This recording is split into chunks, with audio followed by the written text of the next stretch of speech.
ఈ ఉదయకాల కూడిక ముగింపబడుతుంది. తర్వాత భోజనాలు ఉంటాయి. తర్వాత మళ్ళా యవనస్తులకు క్విజ్ పరీక్ష ఉంటుంది. తర్వాత పాటలు కూడా ఉంటాయి. ఇవన్నీ కూడా మరి తొందరలోనే ఉన్న సమయంలోనే మేము ఏర్పాటు చేయడం ట్రై చేస్తున్నాం. ఈ సమయంలో చెన్నైపట్నం నుండి మన మధ్య వచ్చిన దాసులు శ్యామ్ గారు వచ్చి వాక్యం బయలుదేరి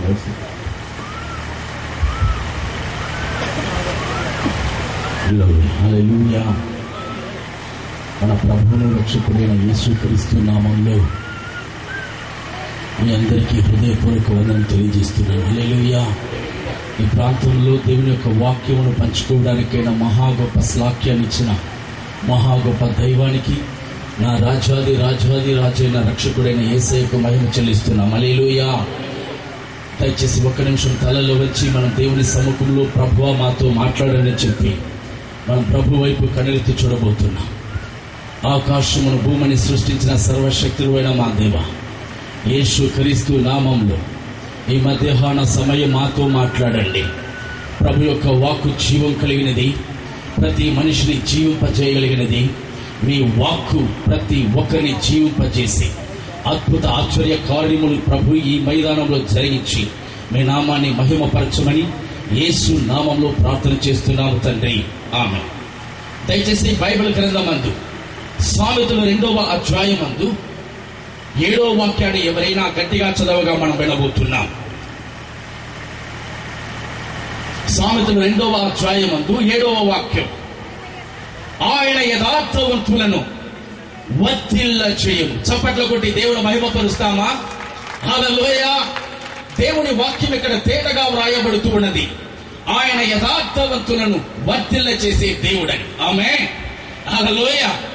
ఈ యూత్ మెగా కాన్ఫరెన్స్ కు వచ్చి ఉన్న నా ప్రియ తమ్ముడు, చెల్లి, నా యవన సహోదరి, సహోదరుడా, మీతోనే దేవుడు ప్రత్యేకించి ముఖాముఖిగా మాట్లాడుతూ ఉన్నాడు. ఈ మధ్యాహ్న సమయంలో ప్రభు నీతో మాట్లాడుతూ ఉన్నాడు. ఈ మధ్యాహ్న సమయంలో ప్రభు నీతో ముఖాముఖిగా మాట్లాడుతున్న ఒక అంశం నిన్ను వర్ధిల్ల చేసే దేవుడు. చెప్పడం దేవుడు మహిమపరుస్తామా? హల్లెలూయా. నీవు ఏ పరిస్థితుల్లో నువ్వు ఇక్కడ వచ్చున్నావో నాకు తెలియదు, ఎటువంటి కార్యములో ఇక్కడ వచ్చున్నావో నాకు తెలియదు. కానీ నా దేవుడు ఈ మధ్యాహ్న సమయం ఇక్కడ కూర్చున్న ప్రతి ఒక్కరితో ముఖాముఖిగా మాట్లాడుతున్న ఒక కార్యం నిన్ను వర్ధిల్ల చేయబోతున్నాడు.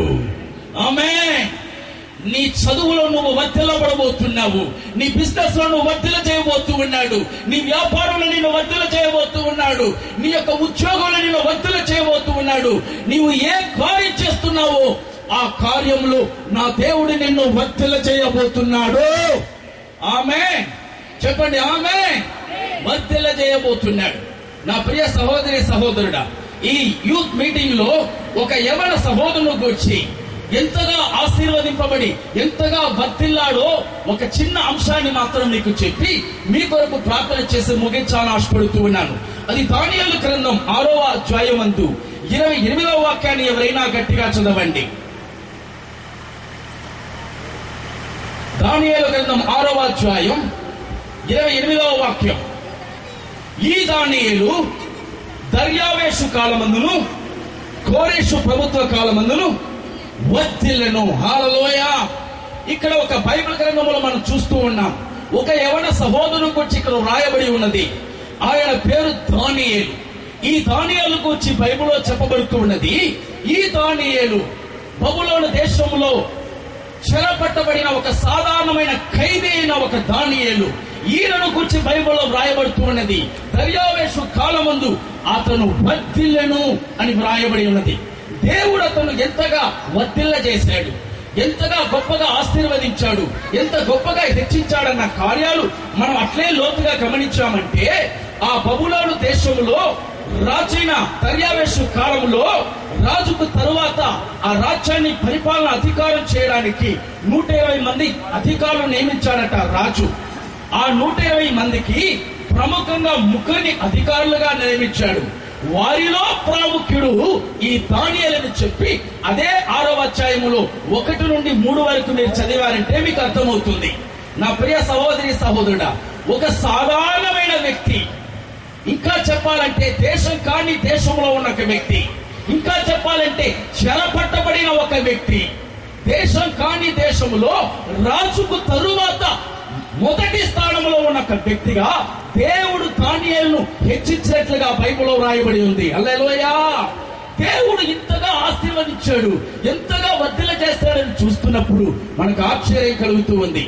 నా ప్రియ జనమా, నాకు ఇదే దానియేలు గ్రంథంలో ఒక వాక్యం నా హృదయాన్ని ఎంతో ఎంతో మార్పును కలిగింపజేసింది. ఆ మాటను మాత్రం నేను చదివితే బాగుంటుందని నేను తలుచుచున్నాను. అది దానియేలు గ్రంథంలో 2వ అధ్యాయంలో 46వ వాక్యాన్ని మీరు గమనించి చూస్తే, దేవుడు ఈ దానియేలు అనే భక్తుణ్ణి ఎంతగా ఆశీర్వదించాడన్నది ఇక్కడ క్లుప్తంగా రాయబడుతున్నది. రాజుకు నెబుకద్నెజర్ దానియేలుకు ముందర సాష్టాంగపడి నమస్కారం చేశాడట. చప్పట్లో కూడా దేవుని మహిమపరుస్తామా. హల్లెలూయా! నా ప్రియ సహోదరి సహోదరుడా, బబులోను దేశానికే రాజైన నెబుకద్నెజరు ఒక సాధారణమైన ఖైదీకి, ఒక సాధారణమైన వ్యక్తికి, దేశం కాని దేశంలో ఉన్న ఒక బానిసకి, ఒక ఖైదీకి సాష్టాంగపడి నమస్కారం చేశాడట. ఎవరు నెబుకద్నెజర్. ఒక రాజు ఒక సాధారణమైన ఒక ఖైదీగా ఉన్న ఒక వ్యక్తికి సాష్టాంగపడి నమస్కారం చేశాడట. అంతగా దేవుడు దానియేలును వర్ధిల్ల చేశాడు. చప్పటి దేవుడు మహిమపరుస్తామా. నా ప్రియ సహోదరి సహోదరుడా, దేవుడు ప్రతి మనిషిని, ప్రతి వ్యక్తిని, ప్రతి యవన సహోదరుని సహోదరిని ఆ విధంగా హెచ్చింపజేయాలని ఆశపడుతున్నాడు. ఆమేన్. హల్లెలూయా! రాజులకు పైగా మనల్ని నిలబెట్టాలని ఆశపడుతున్నాడు. హల్లెలూయా! ఇక్కడ చూస్తామంటే రాజైన నెబుకద్నెజరే దానియేలు యొక్క పాదాల దగ్గర సాష్టాంగపడి నమస్కారం చేసి అంత గొప్ప స్థాయికి దేవుడు దానియేలును వర్ధిల్ల చేశాడు. దేవుడు దానియేలును హెచ్చించాడని బైబిల్లో మనం చూస్తూ ఉన్నాం. దీనంతటికి కారణం ఏంటి? దానియేలు ఎవరు?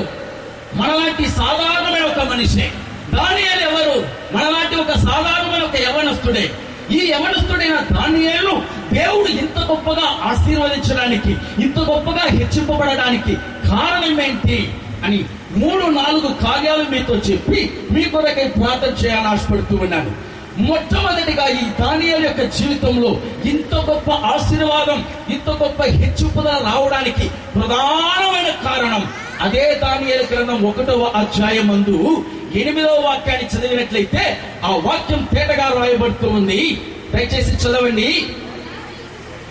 రాజు యొక్క భోజనమును, పానం చేయు ద్రాక్షారసమును,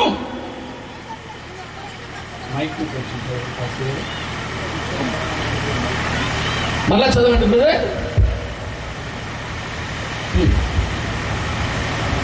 త్వరగా. రాజు పుచ్చుకును తన్ను అపవిత్రపరచుకొనకూడదని. ఫస్ట్ నుంచి చదవండి. ఆహారమును, రాజు పుచ్చుకున్న ఆహారము. 8 అది చదువుతాను. చదవండి. రాజు భుజించి భోజన పానం చేయొచ్చు. రాజు భుజించు భోజనమును పానము చేయొచ్చు ద్రాక్షారసమును పుచ్చుకొని తను అపవిత్రపరచుకొనకూడదని దానియేలు ఉద్దేశించి తన్ను దయచేసి అందరూ గమనించాలి. దానియేలు 1వ అధ్యాయంలో 8వ వాక్యం ఈ విధంగా చెప్పబడుతుంది.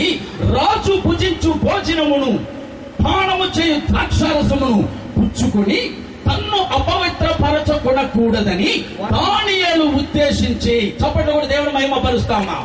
నా ప్రియ సహోదరి సహోదరుడా, ఒక సాధారణమైన ఒక యవనస్తుడు, ఒక సాధారణమైన ఒక ఖైదీ, దేశం కాని దేశంలో దేవుడు అంతగా ఆశీర్వదించబడడానికి ప్రధానమైన కారణం ఇక్కడ వ్రాయబడుతూ ఉంది.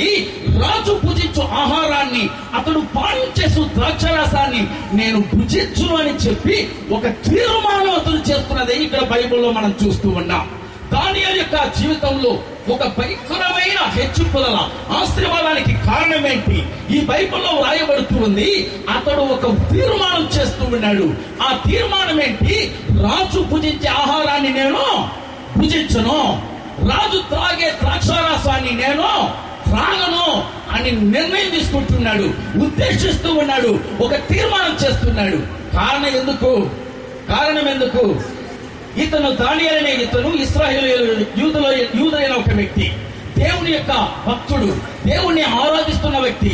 కానీ ఇతడు చెరపట్టబడిన ఒక వ్యక్తిగా బబులోను దేశంలో వెళ్ళినప్పుడు ఆ దేశంలోని రాజైన నెబుకద్నెజరుకి రాజులకు ఇవ్వబడుతున్న ఆహారం ఏంటో తెలుసా?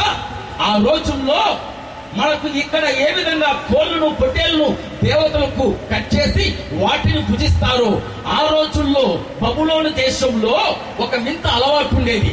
అది ఏంటంటే ఆ బబులోను దేశంలోనే ఒక మహా గొప్ప జంతువు ఏంటంటే పంది. ఆ పందిని విగ్రహాలకు బలి ఇచ్చి, ఆ పందిని ఈ విగ్రహాలకు బలి ఇచ్చి వాటిని ఆహారాన్ని చేసి వాటిని రాజుకు అందిస్తారట. విగ్రహాలకి వాటిని పూజింపజేసి వాటిని తీసుకుని వచ్చి రాజు దగ్గర ఇస్తారట. అటువంటి అలవాటు ఉండేది. అందుకనే దానియేలు అంటున్నాడు, ఇటువంటి అపవిత్రమైన ఆహారాన్ని నేను పుచ్చుకొని నన్ను నేను అపవిత్రపరుచుకోను, నన్ను అపవిత్రపరుచుకోను, దేవునికి హేయమైన ఈ కార్యాన్ని నేను చేయనని అతడు చిన్న వయసు నుండి ఒక తీర్మానం కలిగిన వ్యక్తి. చెప్పండి, ఒక దేవుని మహిమపరుస్తామా? హల్లెలూయా. దానియేలు యొక్క జీవితం ఆశీర్వదింపబడి వర్ధిల్లించబడడానికి కారణం అతని యొక్క తీర్మానం, అతని యొక్క నిర్ణయం. అతనిలో ఉన్న ఒక బలమైన నిర్ణయం అతని జీవితాన్ని ఆశీర్వదింపజేసింది. ఈ రోజు మధ్యాహ్న సమయంలో నా ప్రియ యవన సహోదరి సహోదరుడా, ఒక సహోదరు యొక్క జీవితంని దేవుడు ఆశీర్వదించి గొప్ప చేయాలంటే అతని యొక్క యవన ప్రాయంలోనే అతడు దేవునికి భయపడే వ్యక్తిగా ఉండాలి. దానియేలు మనం గమనించినట్లయితే దేవునికి ఇష్టం లేని అపవిత్రమైన ఆహారాన్ని పుచ్చుకొని నన్ను నేను అపవిత్ర పరుచుకోను అని ఒక నిర్ణయం తీసుకుంటున్నది మనం చూస్తూ ఉన్నాం. తన యవన ప్రాయం నుండి తనకు ఒక గట్టి నిర్ణయం తీసుకునే ఒక వ్యక్తిగా దానియేలు ఉంటున్నది మనం చూస్తున్నాం. హల్లెలూయా. నా ప్రియ సహోదరి సహోదరుడా, ఈరోజు అనేకుల యొక్క జీవితంలో అనేకుల యొక్క పతనానికి కారణం ఏంటి అంటే ఒక బలమైన తీర్మానం లేకుండా, ఒక బలమైన ఉద్దేశం లేకుండా ఉండడమే కారణమై ఉందని బైబిల్లో మనం చూస్తున్నాం. దేవుడు ఆదామును హవ్వను సృష్టించి ఏదోను తోటలో పెట్టాడు. ఏదోను తోటలో పెట్టి ఈ తోటలో ఉన్న ప్రతి చెట్టులోని ప్రతి పండును అభ్యంతరం లేకుండా వాటన్నిటిని నువ్వు భుజించవచ్చు, కానీ తోట మధ్యలో ఉన్న మంచి చెడులను తెలిపే ఆ చెట్టు దగ్గరకి మాత్రం, ఆ పండును మాత్రం ముట్టకూడదని దేవుడు ఆజ్ఞ ఇచ్చి ఉన్నాడు. అవునా కాదా? అవునా కాదా? కానీ ఎప్పుడైతే హవ్వ ఆ యొక్క పండుని తీసుకొని వచ్చి తాను మాత్రం కాకుండా తన భర్తకుని ఇచ్చి ఎప్పుడైతే ఆ పండుని తిన్నారో, ఎప్పుడైతే దేవుని యొక్క ఆజ్ఞను మీరారో, ఎప్పుడైతే దేవుని మాటను త్రోసివేశారో వారి జీవితంలో పతనం ఏర్పరచబడింది. ఎంతో సంతోషంగా ఆనందకరమైన వారి జీవితం, పగలు సాయంత్రమైన సమయంలో ఎప్పుడు దేవుడు ఏదో తోటలో వస్తాడు, ఆదాము హవ్వతో సంచరిస్తాడు, వారితో కూడా ఒక తండ్రిగా ఒక స్నేహితుడిగా వారితో కూడా సంచరిస్తూ ఉంటాడు. అంత గొప్ప అనుభవం కలిగిన ఆదాము హవ్వ యొక్క జీవితంలో వారు చేసిన ఒకే ఒక కార్యం, దేవుని మాటకు లోబడకుండా చేయకూడని కార్యాన్ని చేశారో వారి జీవితం పతనం అవడం ప్రారంభమైంది. తద్వారా వారు దిగంబరులుగా మార్చబడినది బైబిల్లో మనం చూస్తూ ఉన్నాం. తద్వారా ఏదోను తోటలో నుండి వెలివేయబడినది చూస్తూ ఉన్నాం. నా ప్రియ సహోదరి సహోదరుడా, ఒకరి యొక్క జీవితంలో బలమైన తీర్మానం లేకపోతే, బలమైన నిర్ణయం లేకపోతే వాని జీవితం పతనమవుతుంది, వాని జీవితం అంతమవుతుంది. ఇది నా బైబిల్ గ్రంథంలో చెబుతున్న చట్టం. హల్లెలూయా, హల్లెలూయా. నా ప్రియ సహోదరి సహోదరుడా, ఆదికాండం 3వ అధ్యాయంలో మీరు చూసినట్లయితే ఆదాము హవ్వను చూసి ఆ పండును చూసి అక్కడ వాక్యం చెప్పబడుతుంది. ఆ పండు అందంగా రమ్యంగా వారు చూచి ఎట్లా ఆ స్త్రీ ఆ వృక్షములను ఆహారమునకు మంచిదనియు కనులకు అందమైనది. కనులకి ఎట్లా ఉంది? అందమైనది. కనులకి ఎట్లా ఉంది? అందంగా. వివేకం నుంచి రమ్య. చూడడానికి ఎట్లా ఉంది?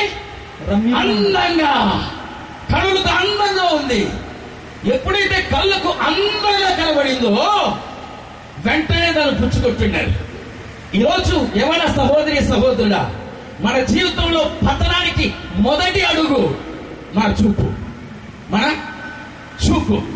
మన చూపులోనే యవనస్తులు పడదోయాలని సాతానుడు చాలా రకాలుగా ప్రయత్నం చేస్తూ ఉన్నాడు.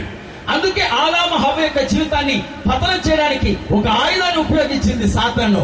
అందంగా, ఏంటి చెప్పాలి, అందంగా, మన కంటికి అందంగా కనబడితే చాలు, మన వాళ్ళకి ఎక్కడ లేని మోసైపోతుంది. ఈరోజు ఫేస్బుక్ వచ్చేసింది. చాలా మంది క్రైస్తవ జీవితాన్ని నాశనం చేయడానికి, యవనస్తులను నాశనం చేయడానికి ఫేస్బుక్ అనే ఒక మంచి ఆయుధాన్ని సాతాను చాలా బాగా ఉపయోగించుకుంటుంది.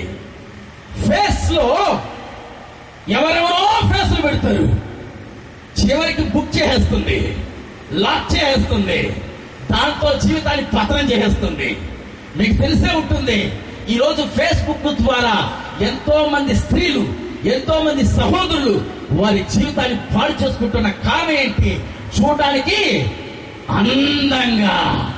ఫేస్బుక్ ఓపెన్ చేస్తే చాలు, చూడడానికి అందంగా అనేక లైక్లు రావాలట. మన వాళ్ళకి ఏం పాడు కూతురో అర్థం కాలేదు. బైబిల్ చదవడానికి సమయం ఉండదు, బైబిల్ చూడడానికి సమయం ఉండదు. వీళ్ళకంతా 24 గంటలు ఫేస్బుక్ లో వచ్చేస్తాయి. ఈరోజు సెల్ ఫోన్లు తీసుకుని వచ్చి ఇంకా వేదనకరమైన కారణం ఏంటో తెలుసా? కూడికలకు వస్తారు, వెనకాల కూర్చుంటారు, సెల్ ఫోన్ తీసుకుని ఫేస్బుక్ లో హలో మీతో మాట్లాడుతున్నాను. సాతానుడు మొదటి ఆయుధంగా అతను వేసే ఒక బాణం ఏంటో తెలుసా? అందంగా, చూడడానికి అందంగా వల వేస్తుంది. ఆ వలలో చిక్కుకుంటున్నాడా చిక్కుతాడా లేదా చూస్తుంది. నా ప్రియ సహోదరి సహోదరుడా, ఫిలిస్తీన్ల చేతిలో బానిసలుగా ఉన్న ఇశ్రాయేలు ప్రజల్ని విడుదల చేయడానికి దేవుడు సంసోన్ అనే ఒక వ్యక్తిని దేవుడు ఎన్నుకున్నాడు. అందుకే దేవుడు అతను అభిషేకించాడు. అతనికి అభిషేకించి బలాన్నిచ్చి ఫిలిస్తీన్ల చేతిలో నుండి వారిని విడిపించాలని దేవుడు అభిషేకించి వారిని ఎన్నుకుంటే, మనాడు దేవుడి యొక్క బలాన్ని పొందిన వ్యక్తి, దేవుడి అభిషేకాన్ని పొందిన వ్యక్తి తిమ్నాతుకు వెళ్ళాడు. ఎక్కడికి తిమ్నాతుకి వెళ్ళాడు. అక్కడికి వెళితే అక్కడ ఫిలిస్తీన్ల అమ్మాయి కనబడుతుంది. ఫిలిస్తీన్ల అమ్మాయి కనబడుతుంది.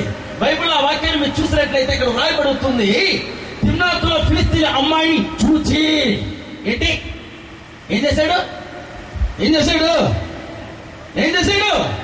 చూసి ఫిలిస్తీన్ల అమ్మాయిని చూసి వెంటనే చూసిన వాడు అట్లే ఊరుకోలా, వెంటనే వస్తున్నాడు. అమ్మ నాన్నతో చెప్తున్నాడు, అమ్మా నాన్న నేను తిమ్నాతులో ఒక అమ్మాయిని చూశాను, నాకు ఆ అమ్మాయే కావాలి. నాకెవరు కావాలి? నాకు అమ్మాయే కావాలి. అమ్మా నాన్న చెప్తున్నారు, సంసోను నువ్వు ఫిలిస్తీన్ అమ్మాయిని పెళ్లి చేసుకోవడానికి వెళ్ళలేదు. దేవుడు నిన్ను ప్రత్యేకించాడు, దేవుడు నిన్ను అభిషేకించాడు. నీవు ఫిలిస్తీన్ని గడగడలాడించాలే గాని నీవు వారికి బానిసలుగా ఉండకూడదు అని ఎన్నో చెప్పు చూస్తున్నారు. సంసోను మాటలు వింటాలా? బైబిల్లో చూసారంటే చూసి ఆమె నాకు ఇష్టమైనది కనుక చూసి వెంటనే ఇష్టమైపోయింది. చూశాడు, వెంటనే ఇష్టం వచ్చేసింది. నాన్న దగ్గరికి వస్తున్నాడు, అమ్మ దగ్గరికి వస్తున్నాడు. నేను పెళ్లి చేసుకుంటే వాడినే చేసుకుంటా, నేను పెళ్లి చూసుకుంటే అమ్మాయినే చేసుకుంటా. తల్లిదండ్రులు చెప్పి చూస్తున్నారు, అమ్మా వద్దమ్మా, వాడు దేవుడిని ఎరగని వాడమ్మా, ఆ అమ్మాయి వద్దమ్మా, అది దేవుడిని ఎరగని అమ్మాయమ్మా, వద్దు అని కొట్టుకుంటూ ఉంటే మనాడు ముత్తు అని చెప్పి పాకులాడుతూ తల్లిదండ్రులు ఎట్లయినా సరే తనకి లోబర్చుకొని ఈ రోజు పెళ్లి చేసుకుంటున్నారు మా నాళ్ళు. ఈ రోజు సంవత్సరంలో ఈ రోజు అనేకుల యొక్క జీవితం ఈ రోజు చూసే పడిపోతున్నారు. ఈ మధ్య కాలంలో ఒక అమ్మాయి ఒక SMS పెట్టింది, అన్నయ్య మీతో ధైర్యంగా మాట్లాడే ధైర్యం కూడా నాకు లేదు, నా బాధని మీకు షేర్ చేయాలనుకుంటున్నానని SMS పెట్టింది. జరిగిన కార్యం ఏంటి? యవన సహోదరి, మంచిగా అందంగా ఉండే సహోదరి, ఒక సహోదరుడు 2 సంవత్సరాలుగా వెనకబడుతూనే వచ్చాడు.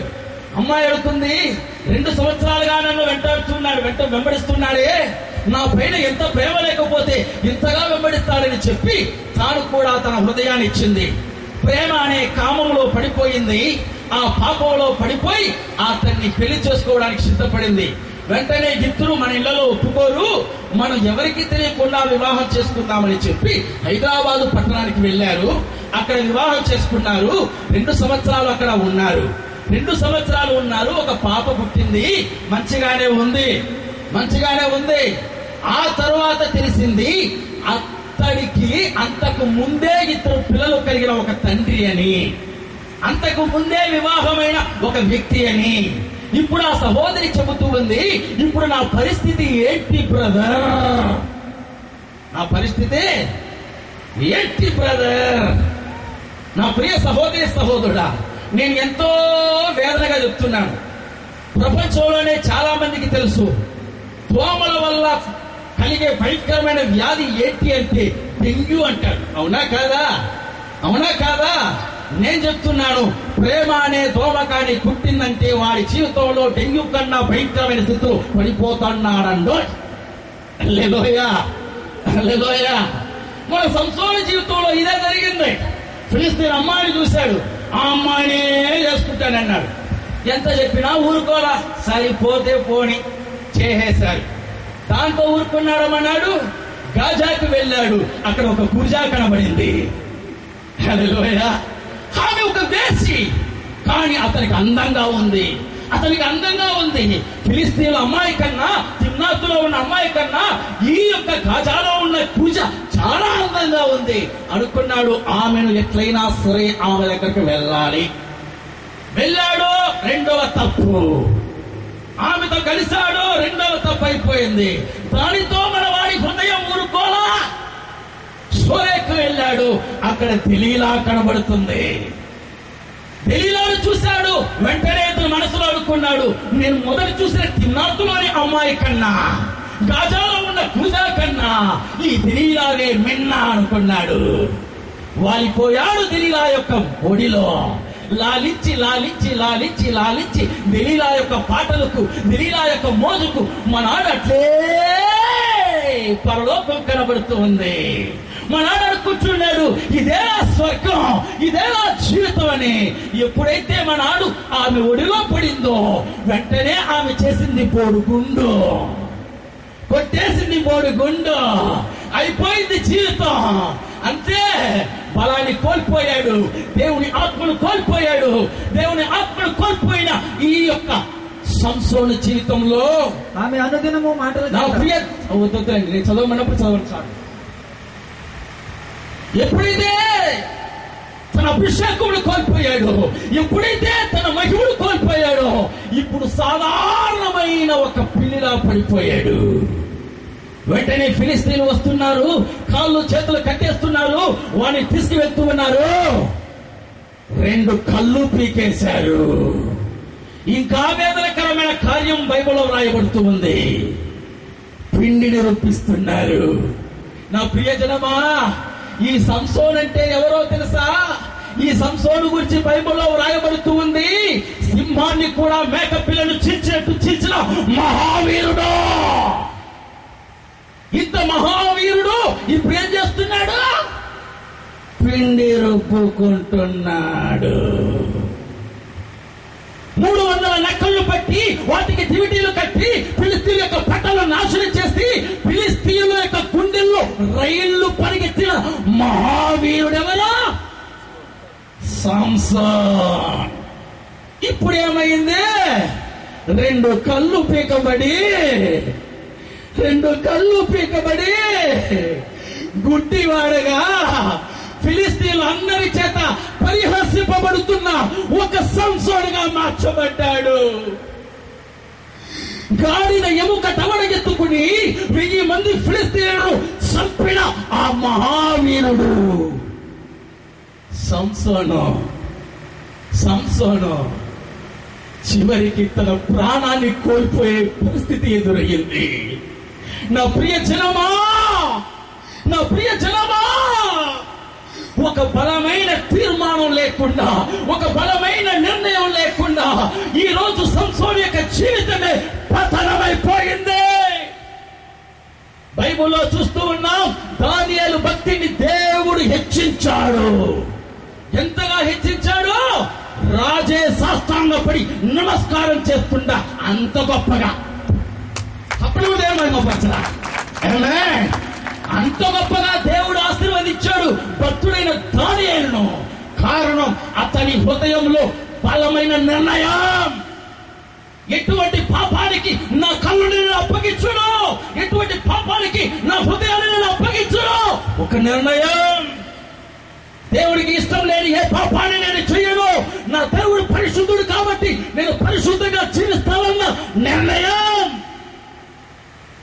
అందుకే రాజులు కూడా సాష్టాంగపడ్డారు. ఆమేన్, ఆమేన్. ప్రియజనమా, దేవుని యొక్క వాక్యం తేటగా చెప్పబడుతుంది. యథార్థవంతులను ఆయన వర్ధిల్ల చేస్తాడు. ఆమేన్, హల్లెలూయా. దానియేలు అనే భక్తుడు యథార్థంగా జీవించాడు. దానియేలు భక్తుని దేవుడు వర్ధిల్ల చేశాడు. కారణం అతని బలమైన తీర్మానం, బలమైన నిర్ణయం. ఆ నిర్ణయం, తీర్మానం లేకుండా సంసోనిక జీవితం పతనమైపోయింది. ఆ బలమైన తీర్మానం, నిర్ణయం లేకుండా ఆదాము హవ్వ యొక్క జీవితంలో ఏదో తోట నుండి వెలివేయబడ్డారు. దిగంబరులుగా మార్చబడి వెలివేయబడవలసిన పరిస్థితి ఏర్పడింది.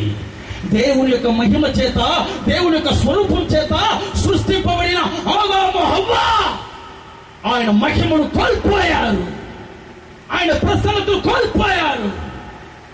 వెలివేయబడిన పరిస్థితి ఏర్పడింది. కారణం బలమైన నిర్ణయం లేదు.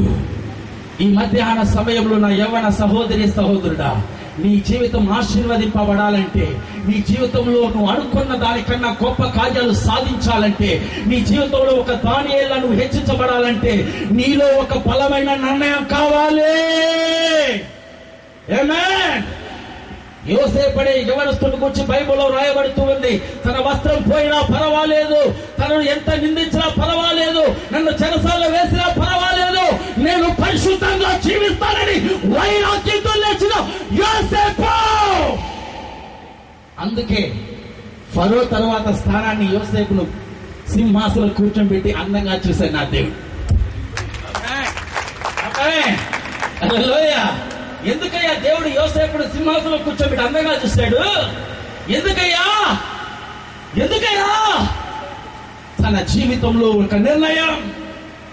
ఎట్టి పరిస్థితుల్లో పాపానికి నేను చోటివ్వను. బైబిల్లో రాయబడుతుంది, యోసేపు అందగాడు. పోతిఫర్ యొక్క భార్య ఏ విధంగా అతను సైనించాలని ఎన్నో సమయం ప్రయత్నించింది. ఎన్ని ప్రయత్నించినా ప్రయత్నం అన్నిటినీ పడగొట్టి దేవునికి యథార్థంగా జీవించాడయ్యా. అందుకే నా యోసేపును ఐగుప్తు దేశంలో, దేశం కాని దేశంలో బానిసగా ఉన్న ఒక వ్యక్తిని, చెరసాల్లో ఉన్న ఖైదీని సింహాసనంలో కూర్చోబెట్టి అందంగా చూశాడయ్యా. నా ప్రియ జనమా, ఈ రోజు ప్రతి యవన సహోదరుని కూడా ఈ రోజు దేవుడు ఆశీర్వదించాలని, హెచ్చింపజేయాలని దేవుడు ఆశపడుతున్నాడు. అందుకే ఆయన యవన రక్తాన్ని నీకోసం నా కోసం చిందించాడు. ఆమేన్, ఆమేన్. యేసుక్రీస్తు ముసలి వయసులో చావలేదు. హల్లెలూయా. 60-70 సంవత్సరాలు చావలేదు. చాలా మంది ఫోటోలు చూసి 60-70 సంవత్సరాలు ఉంటాయో అనుకుంటున్నారు. గడ్డాలు ఇడ్డాన్ని పెట్టేసి అది 60 సంవత్సరాలు ఉంటాయేమో అనుకుంటున్నారు. యేసయ్య 33.5 సంవత్సరం యవన రక్తం. ఆమేన్, ఆమేన్. నా ప్రియ జనమా, మీలో ఆ తీర్మానం ఉంటే, ఆ గట్టి నిర్ణయం ఉంటే మీ జీవితం కూడా వర్ధిల్లబడుతుంది. ఆమేన్ చెప్పండి. హల్లెలూయా. నాకు ఒక ఆశ్చర్యమైన కార్యాన్ని బైబిల్లో నేను చూశాను. ఏంటో తెలుసా? యోబు భక్తుడు చాలా ముసలి వ్యక్తి, చాలా వృద్ధాప్యంలో ఒక వ్యక్తి, ముసలివాడైన వ్యక్తి. కానీ ఆ ముసలివాడైన యోబు అంటున్నాడు, నా కళ్ళతో నేను నిబంధన చేశాను, ఏ స్త్రీని నేను చూడను, ఏ స్త్రీని మోహపు చూపుతో, ఏ స్త్రీని నేను మోహపు చూపుతో చూడను. ఎవరు చెప్పిన మాట ఇది? ఎవరు? ముసలాయనయ్యా. ముసలి వయసులో కూడా తన నిర్ణయాన్ని కాపాడుకున్నాడయ్యా, తన పరిశుద్ధతని కాపాడుకున్నాడయ్యా. నేను నిబంధన చేస్తున్నా, నా కళ్ళని నిబంధన చేస్తున్నా, ఈ కంటితో ఏ పాపాన్ని చేయను, ఈ కంటితో ఏ పాపాన్ని చేయను. ఈ రోజు సాతానుడు యవనస్తులు చెడగొట్టడానికి చాలా చాలా తంత్రంగా ఉపయోగిస్తున్నాడు. యూట్యూబ్. మనకి యూట్యూబ్ చూడాలంటే లడ్డులాగా మనం అనుకుంటాం, ఒక క్రైస్తవ పాట నేను చూడాలని చెప్పి ఆ క్రైస్తవ పాటనే టచ్ చేస్తాం. అయితే ఆ పాటతో సహా మరి ఒకరు కూడా అక్కడ వస్తుంది. చాలా మంది ఇంటర్నెట్ ఉపయోగించే వాళ్ళకి తెలుస్తుంది. యూట్యూబ్ ఓపెన్ చేశారనుకోండి, మనం ఒక పాట చూస్తూ ఉంటే మరొక సిగ్నల్ ఇక్కడ పక్కన సైడ్ లో ఇస్తూ ఉంటాయి. ఓపెన్ చేయి, క్లిక్ చేయి, క్లిక్ చేయి, క్లిక్ చేయి, అట్లే బల్బ్ లాగా అట్లే వెలుగుతుంటుంది. క్లిక్ చేయి, క్లిక్ చేయి. మీకు తెలుసా, ఈరోజు గవర్నమెంట్ చెబుతూ ఉంది 9వ తరగతి నుండి ఈరోజు పిల్లలు 9వ తరగతి నుండి యూట్యూబ్ కు బానిస అయిపోయారట. 9వ తరగతి నుండి ఈరోజు అశ్లీలమైన అనేకమైన పిక్చర్స్, అనేకమైన అశ్లీలమైన అనేక కార్యాలు చూడడానికి తమ హృదయాన్ని అప్పగించేశారు. 9వ తరగతి పిల్లలు వేదంతో చెప్తున్నా, ఇంటర్నెట్ సెంటర్ లో ఎక్కడికి వెళ్ళి చూస్తే గేమ్లు ఆడుకుంటామని చెప్పి అమ్మ వాళ్ళ నాన్న దగ్గర డబ్బులు తీసుకెళ్తున్నారు. అక్కడికి వెళ్ళి ఏదేదో చూస్తున్నారు. అందుకే పాపం పెరిగిపోయింది, పాపం పెరిగిపోయింది. ప్రజల యొక్క పరిస్థితులు ఈ రోజు తారుమారైపోయాయి. ఎక్కడ చూసినా పాపం, పాపం, పాపం. సాతానుడు ఈజీగా ప్లే చేస్తున్నాడు. ప్రతి వాడి జీవితాన్ని నాశనం చేయాలి. సాతానుడు ఈజీగా ప్లాన్ చేసేసాడు. ఫేస్బుక్ ద్వారా, ఇంటర్నెట్ ద్వారా 24 గంటలు వాటిని కనిపెట్టుకోవడానికి సరిపోతుంది మన జీవితం. నా ప్రియ జనమా, నీ జీవితం దానియేలులా వర్ధిల్లాలని ఆశపడుతున్నావా? సంసోనులా నీవు దిగజారిపోయే పరిస్థితిని కోరుకుంటున్నావా? దేవుడి మధ్యాహ్న సమయం ప్రభు నీతో మాట్లాడుతూ ఉన్నాడు. ప్రభు నీతో మాట్లాడుతూ ఉన్నాడు. నీ జీవితం ఈ రోజు ఏ విధంగా ఉంది?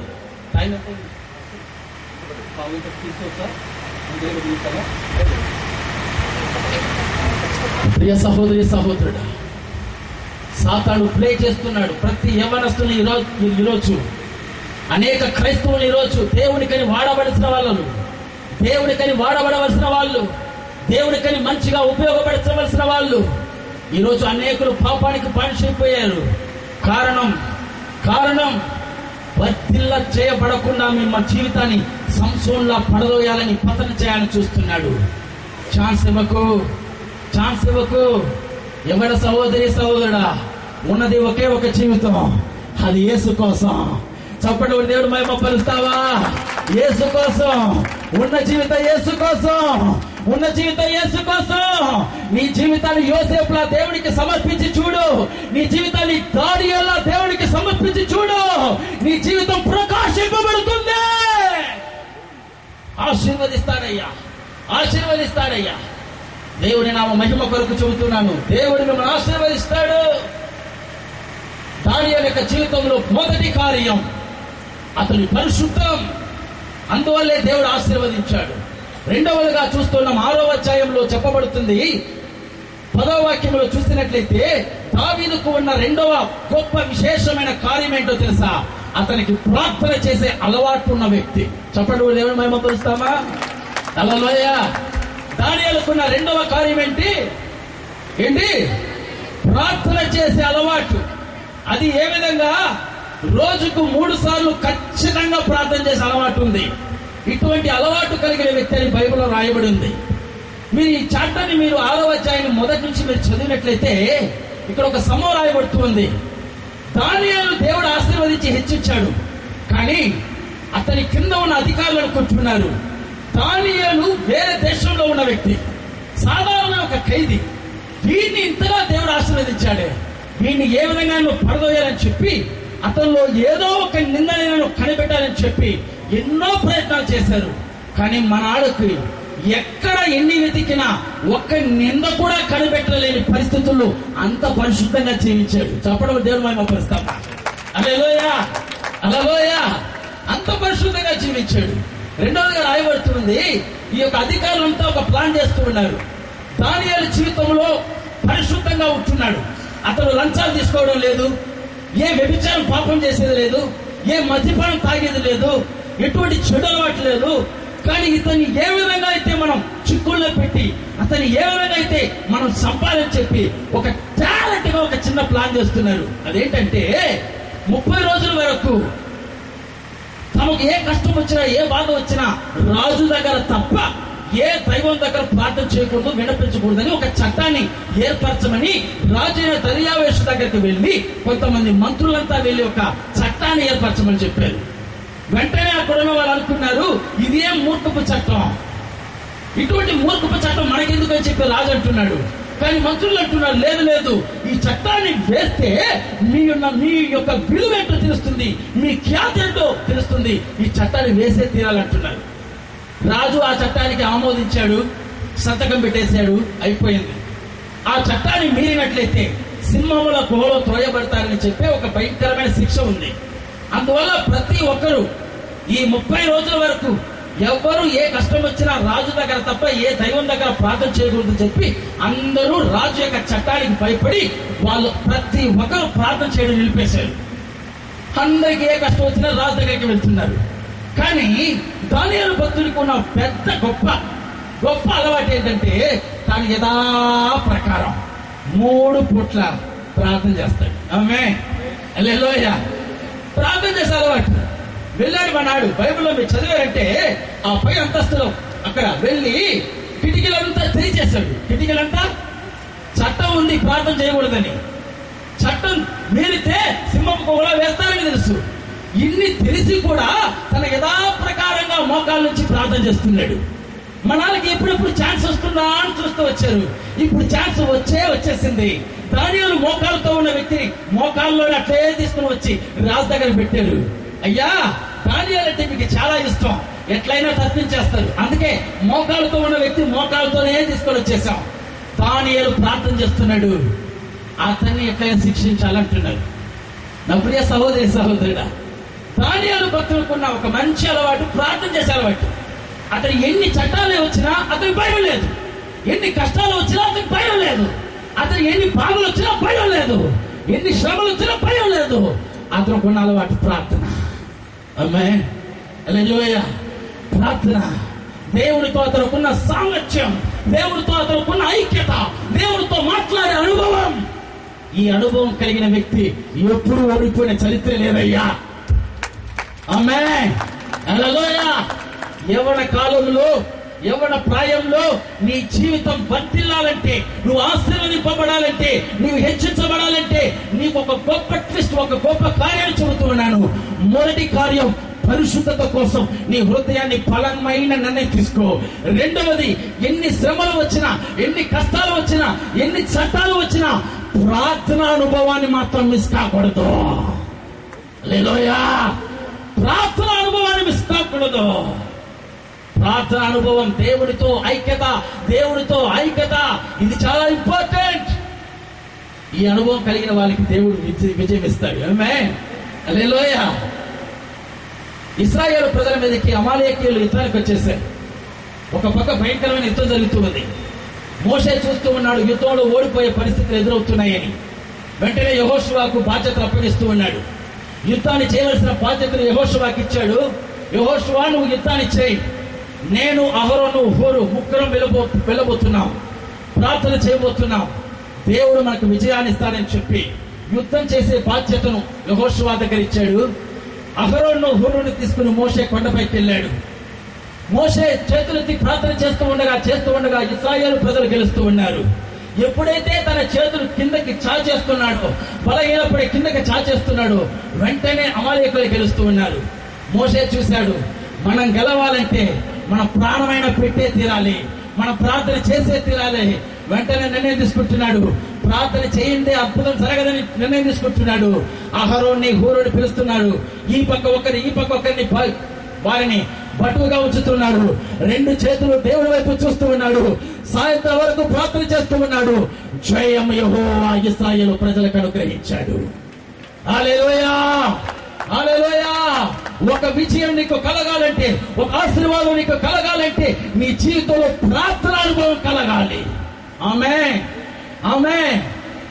నేనంటాను, ప్రార్థన లేనివాడు నడిచే శవం వంటి వాడు. నువ్వు నడుస్తూనే ఉంటావు, కానీ శవంతో సమానం. ఆమేన్, హల్లెలూయా. దానియేలు యొక్క జీవితంలో అంత గొప్పగా ఆశీర్వదింపబడడానికి రెండో కార్యం, అతడు ప్రార్థన వీరుడు. హల్లెలూయా. మూడవదిగా చెప్పబడుతూ ఉంది. అదే 6వ అధ్యాయంలో మీరు చదివారంటే 23వ వాక్యంలో చెప్పబడుతుంది, దానియేలు భక్తుడు దేవుని విశ్వాసించే విశ్వాస వీరుడు. చెప్పడం దేవుని మహిమపరుస్తాము. ఆమేన్. ఎంత విశ్వాస వీరుడంటే, చట్టాన్ని మీరితే సింహపు గుహలో వేస్తారని దానియేలుకు తెలుసా తెలియదా? తెలుసా తెలీదా? తెలిసినా తన ప్రాణాన్ని పోయినా పర్వాలేదు, నా విశ్వాసాన్ని నేను విడిచిపెట్టనని చెప్పి విశ్వాసంతో ప్రార్థన చేశాడు. తద్వారా అతనికి కలిగిన ప్రతిఫలం ఏంటో తెలుసా? ప్రార్థన చేస్తున్నాడన్న ఈ దానియేలుని సింహపు గుహలో వేయమని చెప్పారు. సింహపు గుహలో తీసుకుని వెళ్ళారు. సింహపు గుహలో దానియేలు వేసేశారు. ఎక్కడ బయట వచ్చేస్తారని పెద్ద రాయి పెట్టి కూడా సీల్ వేసేశారు. అన్ని చేసినా బైబిల్లో మీరు చదివినారంటే అక్కడ రాయబడుతూ ఉంది, రాత్రంతా రాజు అంత ఆహారం కూడా ముట్టుకోకుండా, రాత్రంతా నిద్ర కూడా పోకుండా ఎప్పుడెప్పుడు తెల్లవారుతుందా అని చెప్పి వేచి ఉన్నాడు. దానియేలు ఏ విధంగా చంపాలని చూసినా ఈ ప్రధానులు ఆ రాత్రంతా పండగ చేసుకుంటున్నారు. మనకి విరోధి అయిన దానియేలు అయిపోయాడు. వాడి జీవితం సింహాల్లో పడి చనిపోయాడు, అయిపోయింది అనుకున్నారు. తెల్లవారు లేచి దానియేలు ఆ యొక్క దర్యావేష రాజు వచ్చి ఆ యొక్క సింహపు గుహ దగ్గరకు వచ్చి అంటున్నాడు, జీవం కలిగిన దేవుడి కుమారుడైన దానియేలు. వెంటనే రాజా, నేను బతికే ఉన్నానయ్యా. హల్లెలూయా. వెంటనే రాయి తీయమంటున్నాడు. ఏం చేసావు రాత్రంతా అని? నాకేం అలవాటు ఉంది, రాత్రంతా ఆన్లైన్ ప్రేయర్ చేశాను, సింహాలతో ఆన్లైన్ ప్రేయర్ చేశాను, సంతోషంగా ఆన్లైన్ ప్రేయర్ చేశాను. సింహాలు అక్కడ అనుకుంటూ ఉన్నాయి, ఓ రాజా వేశావు, ఇటువంటి భక్తున్నా వేస్తావు. మీరు ఇతను మాత్రమే లోపల వేశారు, కానీ ఇతనితో కూడా దేవుని దూతలు కూడా వచ్చేశారు. మా నోళ్ళని కట్టిపడేశారు. మా చేతికి అందింది నోటికి అందలేని పరిస్థితులు అయిపోయింది. మేమేదో బిర్యానీ చేసుకుని తిందాం అనుకున్నాము, కానీ చివరికి ఆన్లైన్ ప్రేయర్ చేసేశాడు. రాత్రంతా నిద్ర కూడా పోలేదు. విశ్వాసం అంటే ఇటువంటి వీరుడు కావాలయ్యా. హల్లెలూయా. నా ప్రియ సహోదరి సహోదరా, చిన్న శోధన వస్తే చాలు, చిన్న తలనొప్పి వస్తే చాలు, అయ్యో ఫెయిల్ అయిపోయానని ఒక చిన్న మాట వింటే చాలు, ఉద్యోగం రాలేదని మాట వింటే చాలు, ఎక్కడ దేవుడు ఉన్నాడు, నాకు ఉద్యోగం రాలేదే, ఇది మన విశ్వాసం. ప్రాణం పోయినా పర్వాలేదు, నా జీవం కలిగిన దేవుడికి నేను విశ్వాసంగా ఉంటాను. అది విశ్వాస వీరుడి యొక్క చరిత్ర. ఆమేన్. హల్లెలూయా. నాకు సమయం లేదు కాబట్టి త్వరగా ముగిస్తూ ఉన్నాను. చివరిగా దానియేలు యొక్క భక్తుడి యొక్క జీవితంలో అంతగా వర్ధిల్లబడడానికి కారణం దానియేలు 5వ అధ్యాయంలో 11వ వాక్యం చెప్పబడుతుంది. దానియేలులో దేవుని ఆత్మ కలిగిన వ్యక్తి. చప్పటి కూడా దేవుని మహిమపరుస్తామా? హల్లెలూయా. దానియేలు అంతగా ఆశీర్వదింపబడడానికి, హెచ్చింపబడడానికి చివరిగా ఇక్కడ బైబిల్లో వ్రాయబడుతూ ఉంది, దానియేలు భక్తుడు దేవుని ఆత్మ కలిగిన, పరిశుద్ధ ఆత్మ కలిగిన, ఒక అనుభవం కలిగిన వ్యక్తి. హల్లెలూయా. దానియేలులో దేవుని ఆత్మ ఉంది. నా ప్రియ జనమా, యవ్వన ప్రాయంలో, యవ్వన వయస్సులో పరిశుద్ధంగా జీవించాలంటే కష్టమా సులభమా?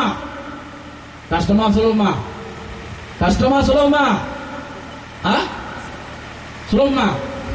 చెప్పండి, గట్టిగా చెప్పండి. నేను మిమ్మల్ని కొట్టేపోతానే ఏంటి?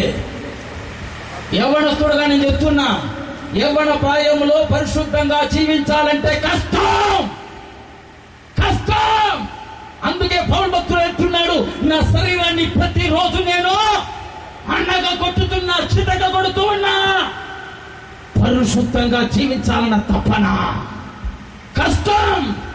కష్టాన్ని ఇష్టంగా చేసి చూడు, అప్పుడే ఆశీర్వాదం. ఆమేన్.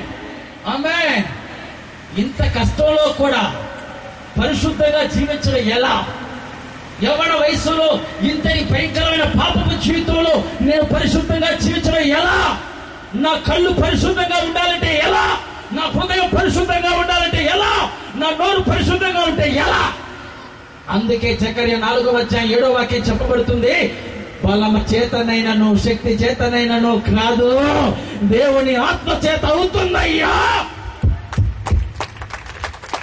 దేవుని ఆత్మ చేత అవుతుంది.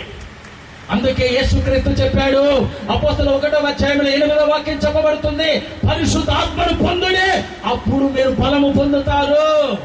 పాపాన్ని ఎదిరించే బలం నీకు కావాలంటే, పాపాన్ని జయించే బలం కావాలంటే, పాపము మోహాలు జయించే బలం కావాలంటే నీలో ఆ పరిశుద్ధాత్మ మహిమ కావాలి. హల్లెలూయా. సాధారణమైన మన మాంస శరీరముతో మనం పాపాన్ని చేయించలేము. సాధారణమైన మాంసికముతో పాపాన్ని చేయించడం సాధ్యం కాదు. అందుకే యేసు ప్రభు చెబుతున్నాడు, నేను వెళ్ళుట మీకు మంచిది. నేను వెళ్ళితేనే ఆదరణకర్త అయిన పరిశుద్ధాత్ముడు మీలో వస్తాడు. ఆమేన్. ఆయన మీలో వస్తాడయ్యా, మీలో వస్తాడు. ఆయన మీలో వస్తే నువ్వు ఒంటరివాడు కాదు. ఆయన మీలో ఉంటే నువ్వు చూస్తా, ఆయన చూస్తాడు. ఆమేన్.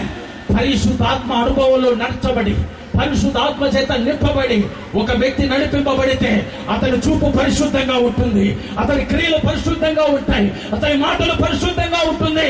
కారణం అతనిలో పరిశుద్ధ దేవుడు ఉన్నాడు. అందుకే యోసేపు భక్తులలో యోసేపు యొక్క జీవితంలో కూడా చెప్పబడుతుంది, దేవుని ఆత్మ కలిగిన యోసేపు అని ఆదికాండం 41వ అధ్యాయంలో వ్రాయబడి ఉంది. దేవుని ఆత్మ కలిగిన వ్యక్తి యోసేపు. అందుకే యోసేపు జీవితంలో పరిశుద్ధంగా జీవించగలిగాడు. నా ప్రియ జనమా, మన మాంస శరీరంతో పరిశుద్ధంగా జీవించలేం. మన జీవితం పరిశుద్ధంగా ఉండాలంటే, పరిశుద్ధమైన మార్గంలో నడవాలంటే పరిశుద్ధ ఆత్మ కృప మనకు కావాలి. హల్లెలూయా. తిరుచి ప్రాంతం, తమిళనాడులో తిరుచి ప్రాంతంలో జరిగిన ఒక కార్యాన్ని చెప్పి మీకోసం ప్రార్థన చేయాలని ఆశపడుతున్నాను. ఒక యవన సహోదరి, కాలేజ్ చదువుతున్న ఒక సహోదరి, చాలా అందంగా ఉంటుంది.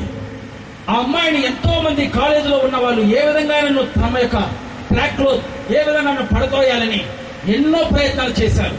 కానీ ఆ అమ్మాయి దేవునికి లోబడే వ్యక్తి, దేవునికి భయపడే జీవితం, ఏ ఒక్కరికి లోబడలేదు. పరిశుద్ధంగా జీవించిన వ్యక్తిగా జీవించింది. కొంతమంది యవనస్తులు అనుకున్నారు, ఈ అమ్మాయిని ఏ విధంగానైనా సరే తమ వశం చేసుకోవాలని చెప్పి ఒకరోజు ఆ అమ్మాయి ఒంటరిగా వెళ్తున్న సమయంలో ఒక జీప్ వేసుకుని వచ్చి ఆ జీప్ లో అమ్మాయిని కిడ్నాప్ చేసి ఒక అడవిలోకి తీసుకెళ్లిపోయాడు. అడవిలో ఒక గెస్ట్ హౌస్ ఉంది. ఆ గెస్ట్ హౌస్ లో అమ్మాయిని పెట్టి తలుపులు వేసి తాళం వేసి అందరూ అనుకున్నారు, మనం వెళ్ళి మత్స్యపానమును, బిర్యానీను అన్ని తీసుకొని వచ్చి వాటిని సేవించి ఈ అమ్మాయిని సంతోషంగా అనుభవించాలని చెప్పి ప్లాన్ చేశారు. వారందరూ వెళ్ళి మత్స్యపానమును, బిర్యానీ ప్యాకెట్స్ అన్ని తీసుకొని వచ్చారు. వస్తూ ఉండి బయట నుంచి, ఆ యొక్క గెస్ట్ హౌస్ బయట నుండి వీళ్ళు చూస్తూ ఉండగా భయంకరమైన ఒక శబ్దం వినబడుతుంది.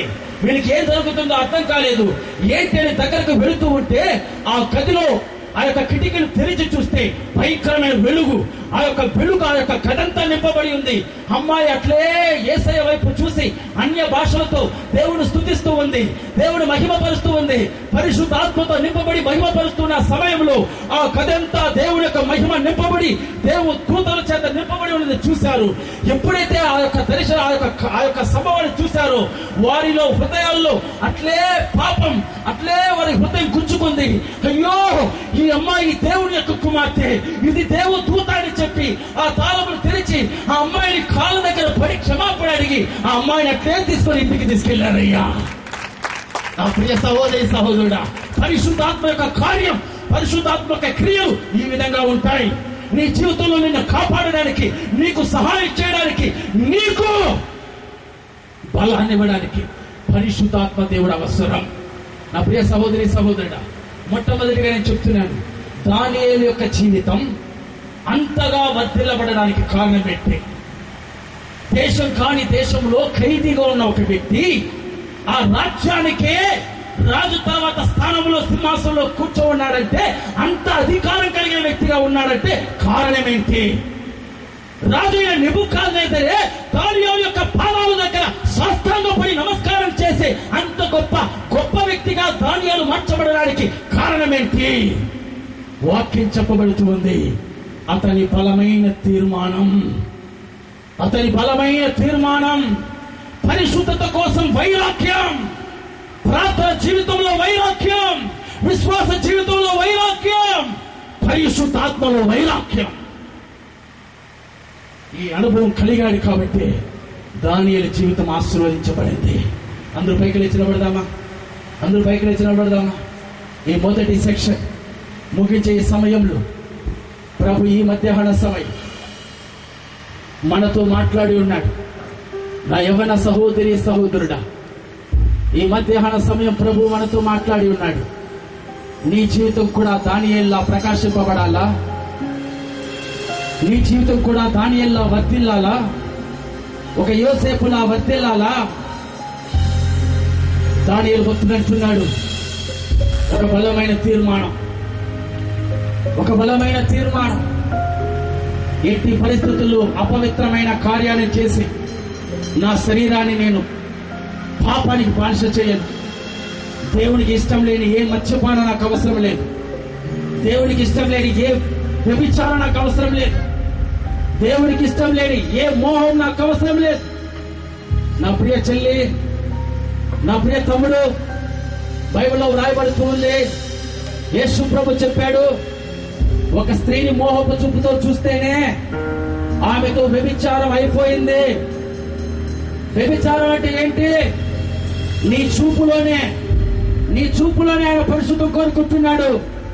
యవన సహోదరి, సహోదరుడా, ఎంతకాలం పాపానికి బానిసైపోతావు? ఎంతకాలం పాపంలోనే పడి ఉంటావు?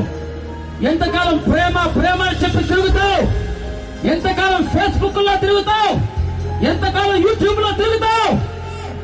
పాపపు జీవితంలో బానిసైపోయిన నీ జీవితాన్ని నా దేవుడు ఈ మధ్యాహ్నం సమయం మాట్లాడుతూ ఉన్నాడు. మారు మనసు పొందు. ఒక బలమైన నిర్ణయం నీలో లేకపోతే నీ జీవితంలో వర్తిల్లలేవు. నీ జీవితంలో ఆశీర్వదింపబడలేవు. నీ జీవితం హెచ్చింపబడాలంటే ఒక యోసేపులా, ఒక దానియేలులా నీ జీవితం ప్రకాశింపబడాలంటే ఒక తీర్మానం. నా జీవిత కాలమంతయు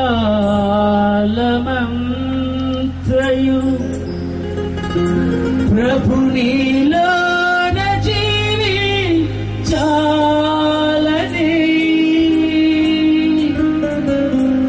నా యౌవన కాలమంతయు ప్రభు నీకై జీవించాలని,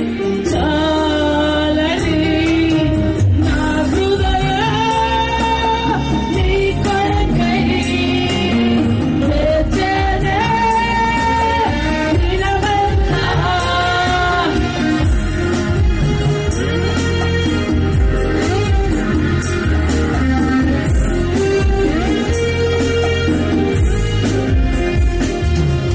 నా జీవిత కాలమంతయు ప్రభు నీలోన జీవించాలని, నా యౌవన కాలమంతయు ప్రభు నీకై జీవించాలని. యేసయ్యా, నా యవ్వన జీవితం నీకే అయ్యా. బ్రతుకుడు నా మట్టుకైతే క్రీస్తు, యేసే. నేను కాదు, నాలో యేసు.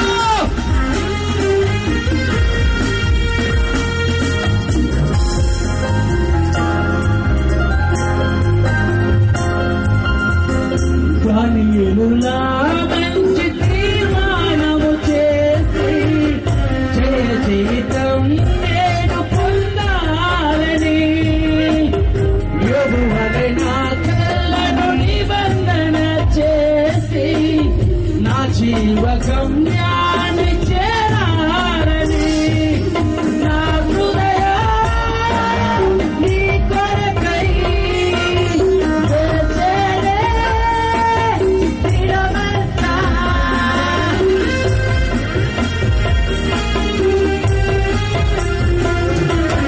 నా మనసు నీ కొరకై వేచెనే ఆశతో, నా జీవిత కాలమంతయు ప్రభు నీలోన జీవించాలని, నా యవ్వన కాలమంతయు ప్రభు నీకై జీవించాలని.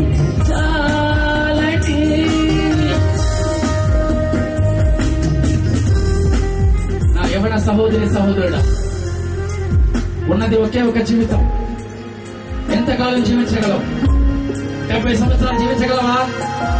80 సంవత్సరాలు జీవించగలవా? నీ కోసం జీవించింది చాలు. ఈ లోకం కోసం జీవించింది చాలు. లోకపు పాపాల కోసం జీవించింది చాలు. ఈ మధ్యాహ్న సమయం దానియేలు ఒక తీర్మానం చేయి. యోసేపులో ఒక నిర్ణయం తీసుకో. నా దేవుడికి ఇష్టం లేదు ఏ పాపాన్ని చేయను. నా కళ్ళు దేవుడికి సమర్పిస్తున్నా. నా నోటిని దేవుడికి సమర్పిస్తున్నా. నా యవ్వన జీవితాన్ని యేసయ్యా నీ కోసం సమర్పిస్తున్నానయ్యా. యేసు నామములో తండ్రి, ఆమేన్. గొప్ప అవకాశాన్ని ఇచ్చిన దేవాది దేవుడికి మహిమ చెల్లిస్తూ సంఘస్థులకు, సంఘ పెద్దలకు, సంఘ కాపరులకు యేసయ్య నామములో మహిమ చెల్లిస్తున్నాను.